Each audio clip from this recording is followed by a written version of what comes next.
the only one who did come back for 4 months. Hi, Annette. Can you hear me? Hello. Hi. Hi there. Hi, how are you? I'm good. I'm gonna try to join on my my personal phone because my government phone won't allow me to access the Okay. camera of the meeting. So Yeah, And this is Annette. I'll do my best. I have 6 minutes. Okay. Okay, and this is Annette, right? I'm speaking to you? I'm gonna go on mute. Start. I had them do a semi, so it was pinker. So that's what you would do. Yeah, we would. And then just.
Just sort of, because it didn't appear. Annette, can you hear me? It's actually. Actually, Did you go Canada Day? Where? The Annette? Canada Day? Yes. Did you go for the accessibility? Or. No, like they gave us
We're supposed to have Canucks there, the autism team.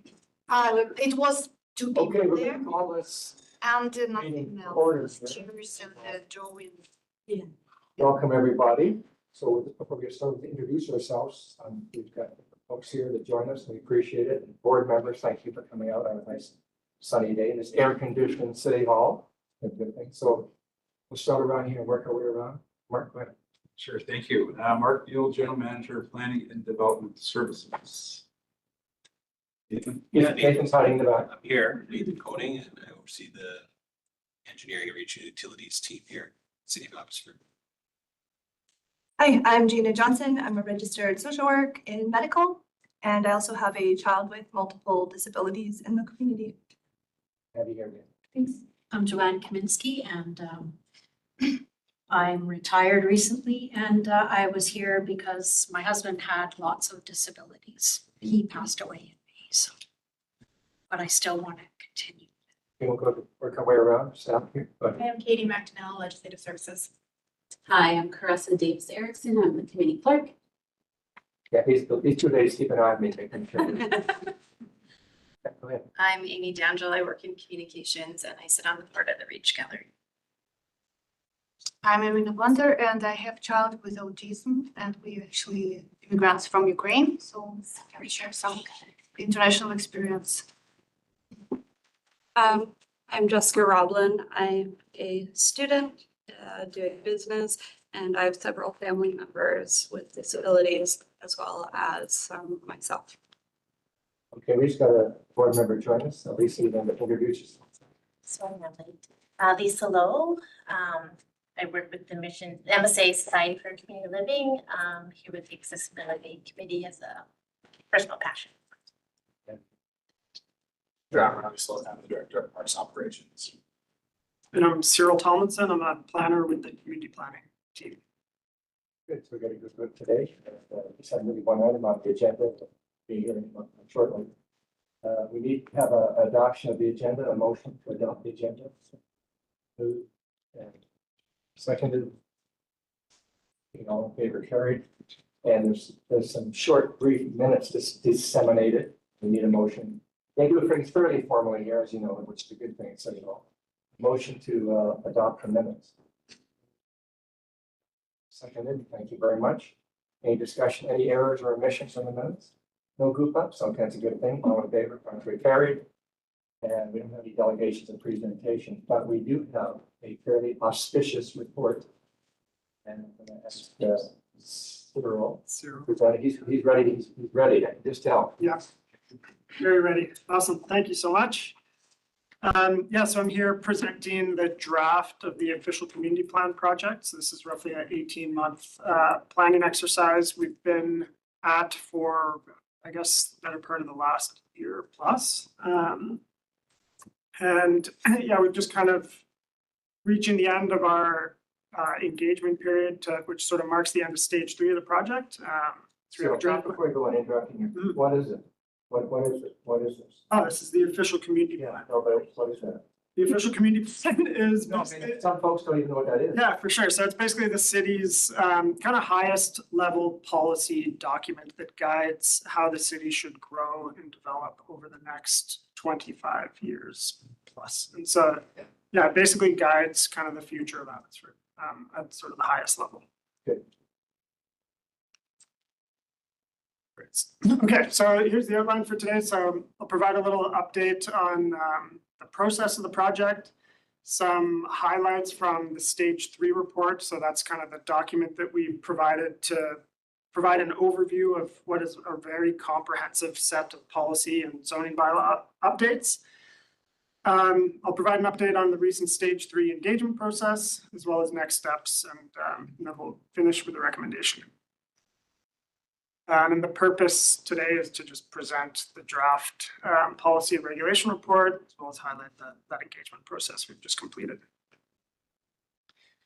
So in terms of the planning process, so we're in stage 3, just sort of reaching the end of stage 3 of what is a 4-stage planning process. So we began with background research, which is sort of where we look at the existing plan, do a bit of an evaluation of how the previous plan or the existing plan sort of was working relative to the goals established in that plan. and sort of what's changed about the context of the city. We then did a bunch of engagement looking for sort of early ideas on where the plan could go in this iteration. We then kind of turned those early ideas into new directions in stage 2, which sort of formulates sort of the basis for where we are now, which is now kind of taking those new directions and turning it into a draft plan, essentially. And so, like I mentioned, we're now reaching the end of our engagement period on that draft, at which point we will sort of gather all the feedback, analyze all the feedback, and then take it forward for council consideration by the end of the year. And the deliverables of the project, as you might suspect, are first updated OCP policies, as well as development permit guidelines, a new map, so the full land use plan, land use map for the city gets updated as part of this. And then we're also including a range of zoning bylaw updates as well, which is zoning bylaw being kind of one of the key tools to implement land use plan. So a big component of the engagement exercise was this stage 3 report. This became a really valuable tool for sort of sharing, because there's so much to it. We have this, this updated policy in the OCP, as well as all the zoning bylaw material. We try and sort of disseminate it for folks through these kind of stage reports. And so, yeah, this provided an overview of the draft changes, was a key tool for the engagement process. And attached to the report has sort of the draft OCP and the draft zoning bylaw updates for the folks that prefer to kind of see how these ideas will ultimately land in the plan itself.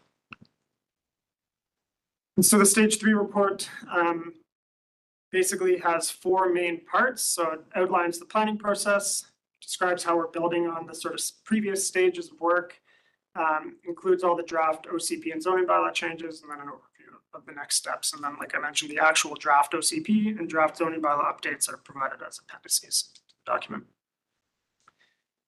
So in terms of changes, so part 1 of the plan, this is where we set sort of the vision for the future of Abbotsford and introduce basically the plan itself. And so a couple minor changes to this section, one of which being this kind of sentence you can see highlighted in blue at the tail end of the vision for the city. So in large part, the vision kind of remains the same.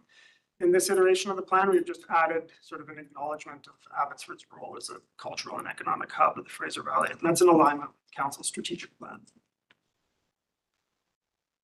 We also have these big ideas. So this is carry forward with the addition of one new big idea. So really these what were 7 and are now 8 big ideas kind of serve as a bit of a organizing element to the plan, particularly the policy chapters of the plan. So each of these kind of big ideas you can see on the screen has sort of a host of policies that go along with them. And we've added in this draft, we've added a new big idea to support a thriving local economy. And the theme you'll see today is just how much of this has been about housing and increasing capacity for housing. And this is sort of something that's come in based on sort of new provincial legislation.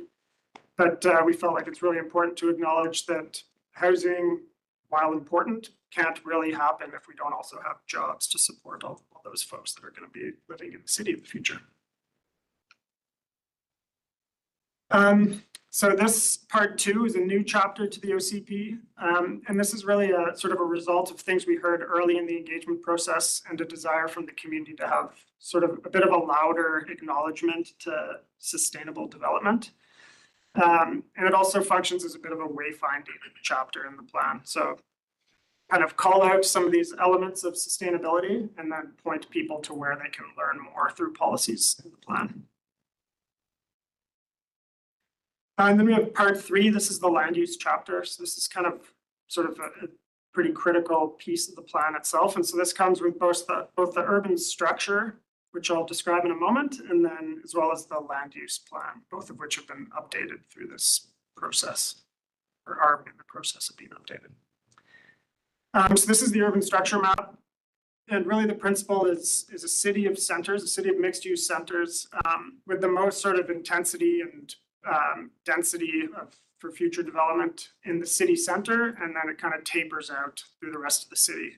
So highest density, largest buildings in the city center, and then kind of lower density in the farther reaching areas. And then the you'll see the kind of larger 5 orange circles there closest to the city center. Those are our urban centers, which is kind of the next level. And then we have these smaller circles scattered throughout. Those are our neighborhood centers, which are intended to provide sort of services and amenities closer to where people live. So key changes here. First, we have the addition of these lighter blue lines. So you'll see pointer. Yeah, here we go. You'll see we already had the city center, of course, and then we had these 4 urban centers, which are stitched together by this darker blue line, which is the primary transit corridor. So one of the big changes is that we've now added what we call the secondary transit corridor, heading out to High Street Mall out here, and then also looping together and basically creating this kind of loop in the city center, which importantly incorporates the hospital south of Mill Lake.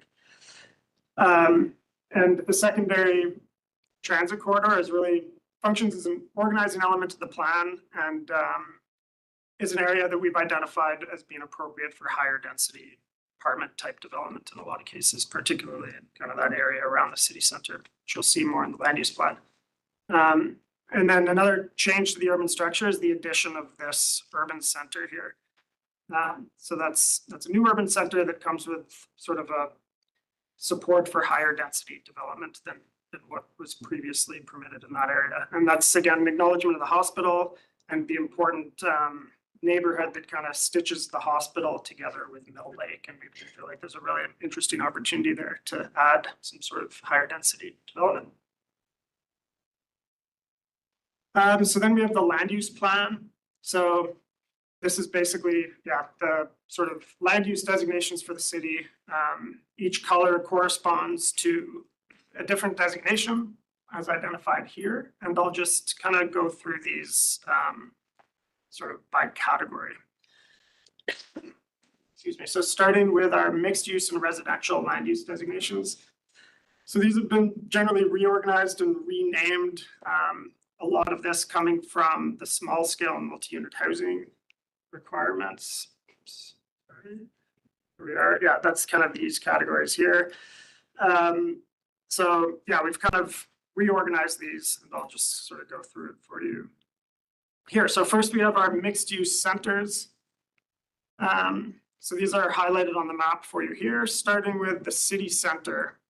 And the major changes in this area are first increasing building floor area. So we haven't seen a lot of development as envisioned by the plan in the city center for that kind of high rise, high density development that the plan has supported since previous iterations. And that's really a sort of acknowledgement to the market realities. There just hasn't been the sort of economic environment to support that type of development.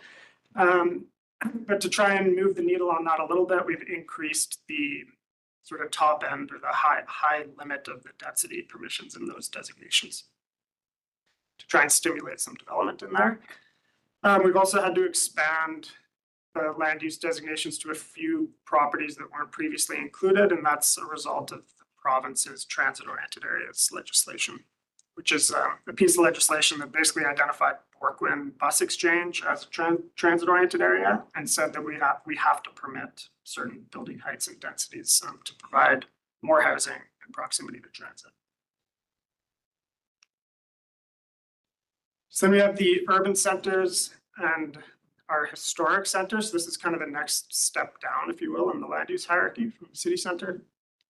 So key changes in these areas are first harmonizing. We had some sort of differences in the past between some of our different urban centers. We've kind of leveled the playing field for all of those in terms of the permissions within those areas.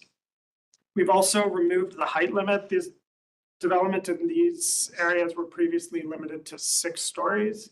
We've taken away that height limit, and we've also introduced the ability to achieve higher density through density bonusing, which is basically a system where developers can purchase additional density, and the revenue generated through that program goes into the city's affordable housing reserve fund. We've expanded some of the existing urban centers, including around Clearbrook, and then, like I mentioned before, added the new urban centers south of Mill Lake. So we have our historic center, this is kind of the core blocks of the historic downtown. And there hasn't been a land use change proposed here, but there are some zoning amendment proposals in the area. Basically, that the zone that implements that part of the city, development in that part of the city, was not fully aligned with the land use designation. So we've made some changes just to align it as it relates to building height and density and permitted uses. Next, we have our village and neighborhood centers. So these are the sort of, again, the next step down in terms of our mixed use centers and the level of intensity and density that's permitted within them. And these are the ones that sort of extend farther afield throughout the city, and are intended to bring services and amenities and shops and things like that closer to where people live. Ideally provide an opportunity to walk to a convenience store, things like that.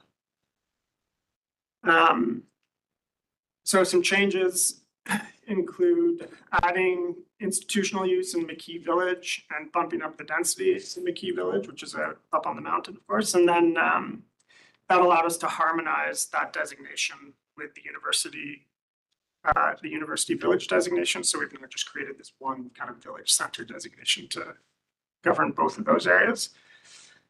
Then we have our neighborhood center designation. So here we've increased the permitted building height up to 6 stories. So that's the maximum height that the building code allows with wood construction, which is sort of something that we've seen as being very viable in Abbotsford. And so this was previously limited to 4 stories. We weren't seeing a lot of redevelopment to these areas. So we thought we'd bump it up to 6 stories in the hopes that we can start to see some sort of development activity in these areas. Next, we have some of our residential designations, so apartment and townhouse. So the apartment designation, this is a renaming of what was previously called the Urban One Mid-Rise designation. And we've made some tweaks to the designation itself and policies kind of within it. So for instance, around density, we previously had these rules where smaller lots were eligible for a little bit more density relative to larger lots, and we've now kind of taken that away and just harmonized the permissions despite lot size. We've also added a bunch of areas for apartment. We've updated the development permit guidelines. And then, yeah, just the last bullet there, we've introduced some policy to consider surplus highway lands. There's obviously lots of work being done on the highway. Once that's done, some of these surplus lands around interchanges and things like that, we've introduced policy to consider those for residential development in the future. So everything in red here that you can see on the map, including a couple smaller ones sort of out here and here, are areas that are proposed to be redesignated for apartments. So they're kind of getting an increase in potential development opportunities relative to today. And then we have our townhouse designation. So this is a rebranding of the Urban 2 ground-oriented designation. Again, we've added a bunch of areas that are now going to be eligible for this type of housing, including south of the city center and along some of our major roads. We've introduced some expansion policies. So in some cases, you might have some land designated for townhouse, and then adjacent to it might be a lower density designation. We've introduced some policy to support applications to perhaps extend that townhouse designation to the adjacent properties to facilitate better design and better development outcomes.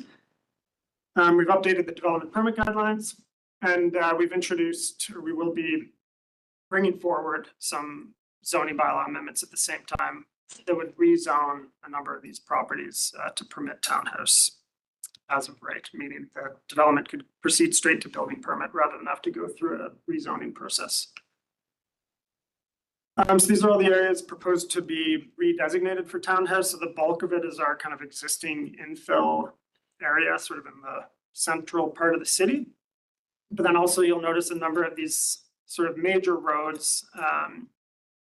These are areas where under new provincial legislation, we have to permit 4 units per lot on all of these lots. And along major roads, we were concerned that if you end up with sort of each individual lot developing with 4 units per lot, you can imagine at rush hour, with bike lanes, maybe it's garbage day, just a lot happening on the street, and a lot of potential conflict and interruptions on sidewalks and stuff. So the new designation supports basically development consolidating lots, so putting a number of lots together and doing more comprehensively planned kind of redevelopment rather than piecemeal. It's kind of the intent. Okay, and then we have our small scale multi-unit housing designation. So like I just mentioned, with the new legislation requiring 4 units per lot, this is very much a response to that. And so the city has roughly 22,000 properties that are eligible for this new housing type under the provincial legislation. And so our approach has basically been to introduce these 4 new land use designations, with each of which basically replaces one of the existing land use designations, and it's been updated to support 4 units per lot, and then we do so sort of in a slightly different way depending on where you are in the city. So for instance, closest to the core, the area in dark orange, this is an area where you're getting quite close to the city center and services and amenities and transit and things like that. And so we're more supportive and offering a little more flexibility for 4 units in those areas relative to some of the areas further afield. Importantly, the zoning would be updated at the same time, meaning that development could proceed straight to the building permit process rather than have to go through a rezoning to sort of achieve this option. And it also wouldn't be subject to a development permit. And then we've been looking at increasing minimum subdivision size as well. Of course, given that we have to accommodate that much more housing on every lot, it makes sense that perhaps the lot should grow a little bit. This sort of just compares what I just walked through, but basically in the area closest to the city, so that's SMU1 orange area, kind of wrapping around the city center, would come with this full range of options. So everything from a single detached house. So development, builders can continue to build single detached homes, of course, but they'd also have the option to do the duplex, maybe a duplex with suites. Secondary suites would be 4 units, or perhaps a townhouse, like this option in blue. And then further afield, we kind of remove this townhouse option, which comes with quite a bit more density, and then limit it to sort of a duplex with suites as being pathed to 4 units. Okay, then we have our residential areas outside the urban development boundary. So we haven't made significant changes or really any changes at all in these areas beyond just renaming them a little bit. And that's largely that we used to have land use designations that kind of had 1 foot inside the urban development boundary and 1 foot outside, meaning that you had properties both in and outside the UDB that had the same land use designation. And so because of the new provincial legislation differs based on whether you're in or out, we've had to sort of split those apart. So you no longer have these designations that straddle the urban development boundary. Changes to our employment land designations. So we've introduced this new gateway commercial designation on the left, and applied that strategically on the map. I think we don't have an example, but basically like at major kind of entry points to the city, we've introduced that new designation that comes with somewhat more elevated design expectations through the development guidelines. And it's intended to support things like hotels, but also, perhaps other sort of tourist-focused uses, or things that kind of provide a welcome to the city. We've adjusted the secondary commercial density. We've introduced a new light industrial use and zone that's related to the commercial truck parking strategy. That was sort of a parallel piece of work that happened not too long ago. And we've expanded the health campus use and increased the density. And then we have some of our supporting lands.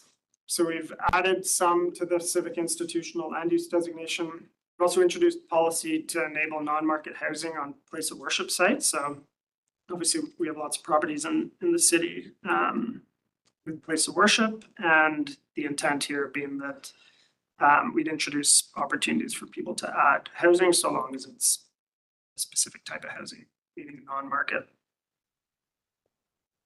And then we've introduced new park needs mapping and supporting policies. So we have a map in the OCP that kind of identifies sort of the key areas of where parks are needed in the future and provides a little more teeth in the policy to support staff when they're working with development to try and achieve those parks in the future. So part 4 of the plan are the policies, some of the policies themselves. So a number of areas, like I mentioned, we've introduced sort of a full chapter around local economy.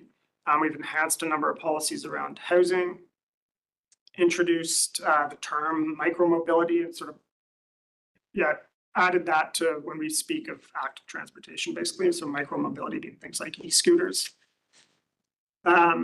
And then, enhanced policies around park, open space, trail acquisition, arts, culture, and heritage.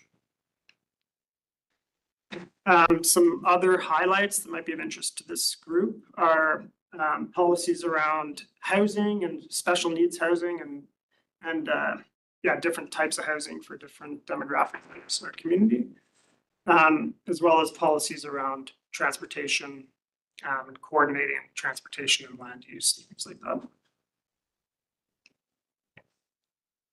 Chapter 6 is the development permit guidelines.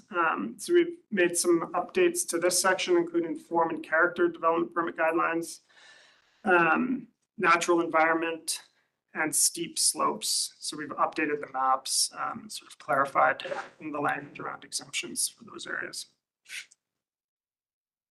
And then, like I mentioned, we have in tandem with all of this, a pretty substantial package of zoning bylaw amendments coming forward, including a whole host of new zones, as well as some sort of coordinated housekeeping amendments. And so we've recently wrapped up our stage 3 engagement process on all of this. So we have the survey that ran until the end of June, and that started in May. So it was basically a 6-week online survey. There's a sort of a list of some of the key folks we engaged with throughout. In addition to the survey, we also hosted a number of in-person events. So we had 6 open houses, pretty close to 10 or more pop-up events where we just sort of show up at different events around town and really trying to raise awareness as much as possible. We offered these coffee chats, were sort of an opportunity for folks that maybe didn't feel comfortable coming to an open house or weren't able, or, just felt like they'd be better served by having a one-on-one meeting with a planner. So we had a day where we kind of booked at the MCA foyer on the ground floor and just invited people to book appointments and come chat with us sort of on their terms. Of course, council committees like yourselves, and then countless meetings as needed throughout the whole process. These were the dates of our different open houses. So we tried to sort of disperse ourselves geographically across the city. And then, like I mentioned, we had a 6-week run on our online survey, which was pretty successful. In terms of raising awareness, so we were in the newspaper, both the Abbey News and the Patrika, utility bills, electronic reader boards throughout City Hall and other city facilities like rec centers. We were all over social media.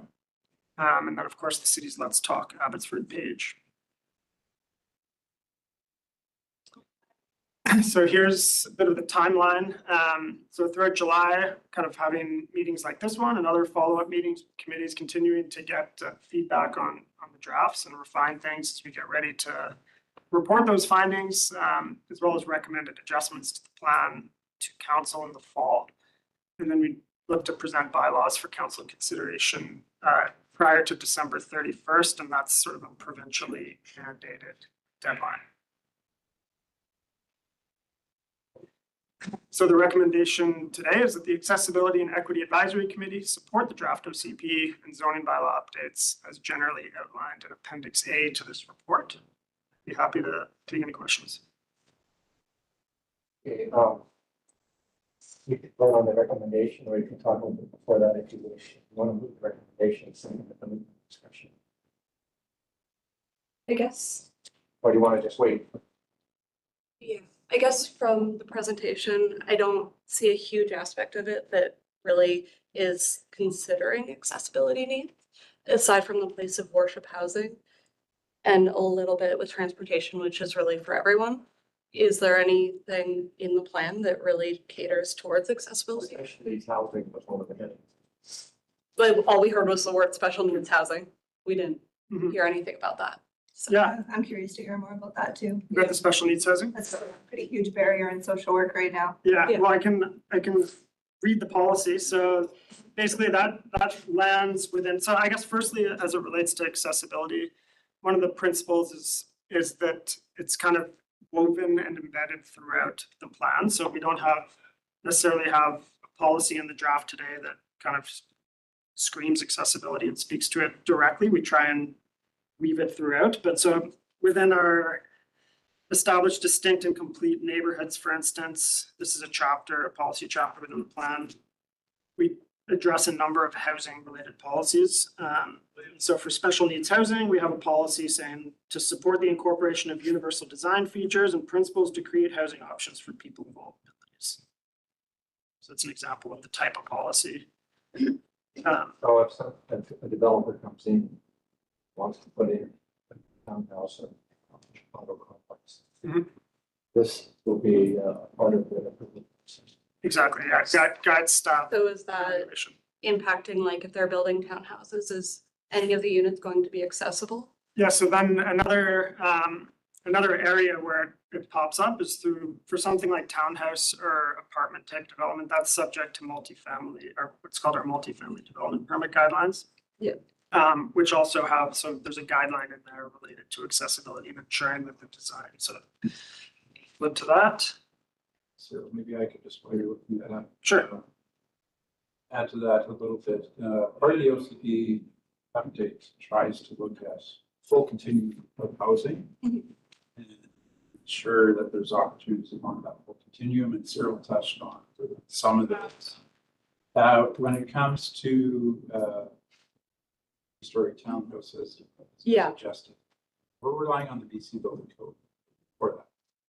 So that does not mean there's an elevator or other elements built into it, but in the whole continuum of housing across the city, we're looking to add those units that would accommodate that accessibility type of issue. The overarching obligation, I'll call it, for the city is providing units. The province has imposed housing targets on us, and we must produce a certain amount of units every year now. That's our obligation. And so we have to be careful in how many elements we start adding to the approval process that's going to slow that down. So we look at it more broadly, citywide, make sure we're having that continuing housing, but still enable some of that conventional housing to go and to move fast and to get built in the city to provide units. So is that essentially for accessible, it would be exclusively apartments, right? No, like single family homes that would be rancher style or anything like that. Any new builds would likely be exclusively apartments. I mean, from a development permit guideline perspective, I would say, so I mean, so single family housing isn't subject to development permits. I imagine that's more user driven or driven by the builder wanting to provide that outcome. But yeah, just so for instance, I mentioned in our multi-unit residential DP guidelines, we do have a guideline for accessibility. So what happens is, yeah, an apartment building comes in, or this is also true in our commercial development permit areas and our industrial development permit areas. So when we're reviewing a site plan or a development permit submission package, we're evaluating it against all of these guidelines, one of which is accessibility, which says to design buildings to address the functional needs of persons with disabilities, including those who are mobility, visually and hearing impaired, and or have reduced strength or dexterity. That answer your question. So I guess my question is, townhouse complexes approved, are all the units accessible? None would be mobility wise, yeah. Typically like two are, out of the whole entire complex? In townhouses. Previously, right? I've never seen Never? a 3-story townhouse. Never seen. Townhouses are very tricky. Condos more like, Yeah, single level apartments or condos. okay, those are good questions. Anything else? I have a question. In like the Facebook Abbotsford discussion board, I see this come up a lot that they're saying, what are they doing for building schools? Because as they're filling all these housing, people can't get their kids into the catchments. And I didn't see that in the plan, but are they going to incorporate like a number of schools to be built with X number of houses moving forward? Yeah, great question. So we have been engaging with the school board sort of throughout the process, and really it's from sort of what we do is we sit down with them and we share the plan and we share kind of where things are headed and sort of share our modeling for, you know, how many people we're anticipating in certain areas. And then we have been also engaging with them when we're talking about land use changes around school sites, like, you know, asking if, you know, we've been trying to get a sense, for instance, if there's scenarios where they envision needing to expand a particular school and would benefit from, you know, having access to adjacent lands and things like that. And generally, what we hear is that I think they're most interested in perhaps adding on to existing school sites and building up. So for instance, where my family's in Augustin, they just added a number of classrooms to that school. I think on Old Claiborne, there's the elementary school site as well there that they're adding to. Abbey Middle. Abbey Middle. Yeah, so we work with the school board pretty closely and share things as we go. Yeah, I guess a growing pain that would be a big concern is as the population grows with all these new builds, ensuring that the schools can keep up with it, because I know as schools start to overflow, the programs for kids that do have special needs often get really hard to keep up with if half the kids have IEPs and so on and so forth. It can be really hard when the schools are overflowing with kids. So, just hopefully some kind of plan in place to. If I could just add on to the schools, there's some grade 12 students that were advocating for more accessible playgrounds. And the newest one they just built at Abbotsford Middle School is not accessible. So I'm wondering if these are things we can somehow incorporate into policy as they're building like new ones, that they could include some accessible features. I could send you the reports if you'd like from the grade 12 students. Other schools inaccessible. The playground. So playground. they built a brand new one that has like this amazing dome you can climb on. It's beautiful.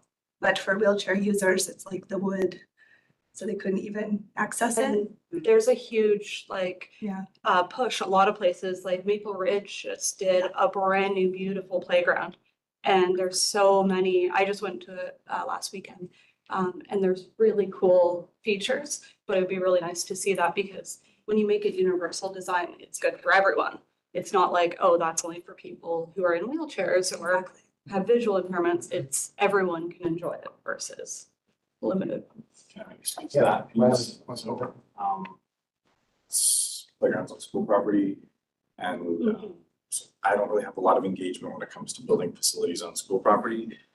When it does come to building accessible playgrounds within Abbotsford, we're currently trying to incorporate more and more accessible elements. And as part of the Millick Master Plan that was just approved, some of those playgrounds, when they're up for renewal, are looking at just what you're saying, really looking at replacing with barrier-free surfacing, engaging with the community on what they deem appropriate for accessible, because what one community deems accessible might not meet the needs of this community. Amazing. So there's been a couple of groups that I've had the opportunity to meet with, and I forget, my goodness gracious, there was a representative, and I can't remember specifically the name of the organization she was from. I want to say it was like Autism Resource Center, but I may be taking that from my old role.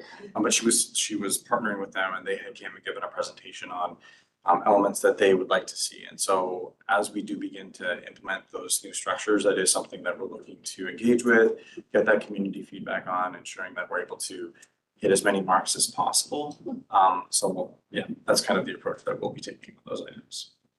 Good.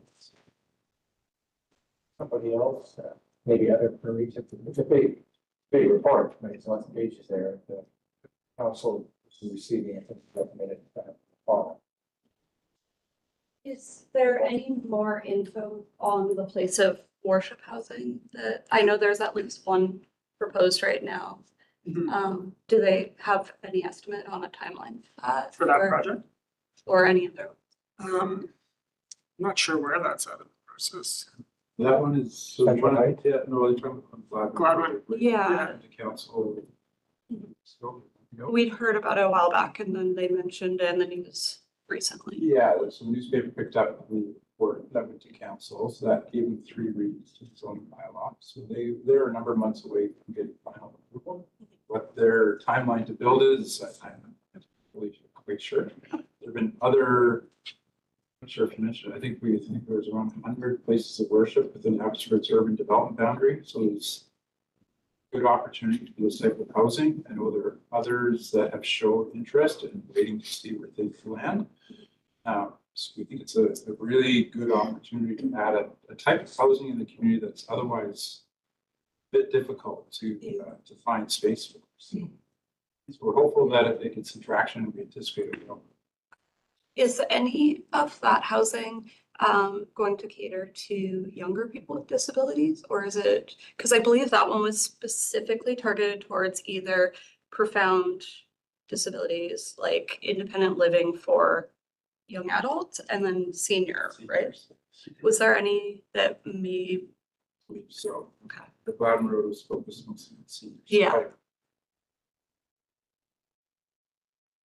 Nice thing is that a lot of these places of worship are close to the core. Yes. it can provide a huge sense of community. You're building big pieces of property, it will be very expensive.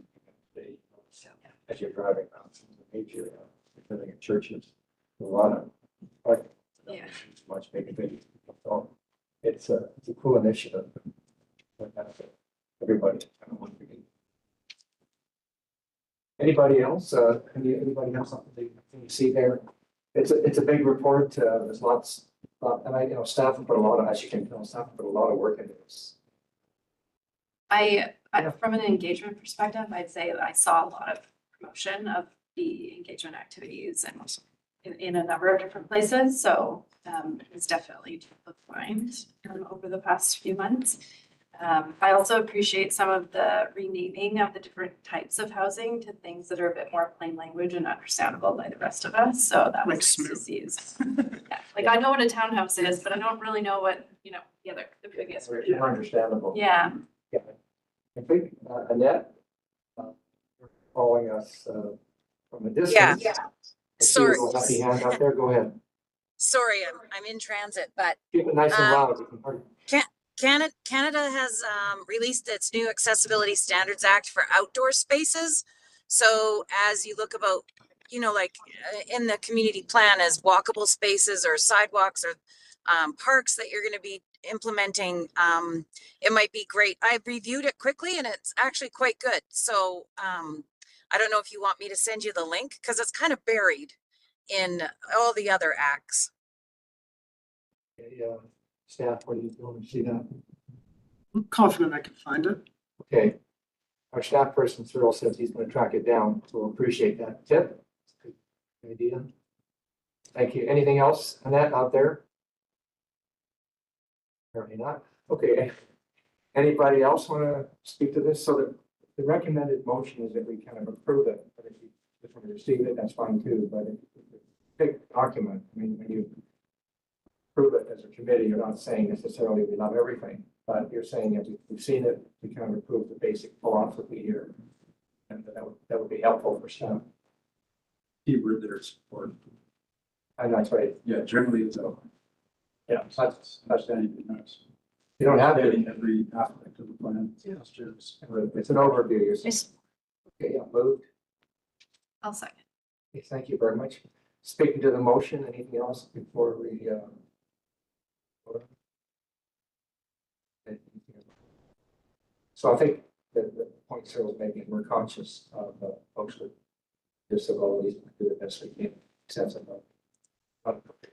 there's always going to be a situation. I think as a city, we're pretty sensitive to that. I have a special needs child as well, so we all have that perception of what folks in our lives that need that attention. Okay, all in favor? Contrary? Approved unanimously, that's a good thing. Okay, just before we wrap, does anybody have anything you want to share, maybe a comment or two before we wrap up the meeting today? Anything at all? For the record, I am abstained if that's an option. I don't want to approve it, but I'm not approving it. So Go ahead. You want to speak? is there an option to just abstain from voting? Pardon me. I think she means that for the voting for that she just wants to be neutral. Yes, Okay, yes, please. you just want to, Yes. okay, I'll vote. We've already voted, it's a bit awkward, but if you just want to be neutral, Yes. okay, maybe we'll, Because I believe both her and myself didn't raise our Yeah, I hands. did not raise my hand. No. no, I don't know, that's, Yeah. all you're doing is saying we can perceive the general feeling of the document, you're not approving every item on it, as Mark pointed out. Are you comfortable with that? I'm not comfortable supporting it, no. Yeah. We have to do a post then. Not opposed. Is there an option to just abstain from voting? No, there's no neutrality around here. If I vote yes, I would just want to see that there's something about disability in it, because when you keyword search the document, there's nothing about accessibility or disability, and that's why we're here. So from my perspective of social work, I just don't feel this plan will represent the graduating grade 12 generation that has disabilities to stay in Abbotsford. So I'm not against it, but it just doesn't, for me, I don't want to say yes without those things. Okay. Maybe I can just help out here. If we undo that. vote, maybe put the recommendation back on the slide. Second. What I'm hearing is there would be a motion, potential motion to that resolution with the condition of additional policy accessibility. Yeah. That would be That amazing. would Yes. make, I think both of us feel a lot more comfortable if that's an option. Gotta go back to the mover to see. Okay, we got, that's kind of what I would call a friendly amendment. Is the mover and seconder agree with that addition? Yes. Should meet Gina's, And just. Yeah, I believe we're on the same. do you have the wording? Okay, you have the wording? Okay, so. Hey, okay, we've all voted on that and, want to have another vote on it? Just to, okay. We also have it at online. Yeah, well, can we add, That back up. I agree with the recommendation. And then I could approve it. okay. So just make that adjustment. I just staff be able to add that to the text up there or not? Can't do that now, Karen. No, I think it's general support with additional policy. Highlighting accessibility. And if you want it, I can send that grade 12's report. They did like an entire report on it. So I just wanted to bring their voice here. Good, good thing. Okay, all in favor? Carried unanimously. I think we're making progress here. Okay, and a motion to adjourn would be in order. Moved. Seconded. All in favor? Contrary, carried. We are out of here. Good, thank you very much. And we will Thank you. see you October 23rd. It seems like a long way off, but we'll come quickly. Have a good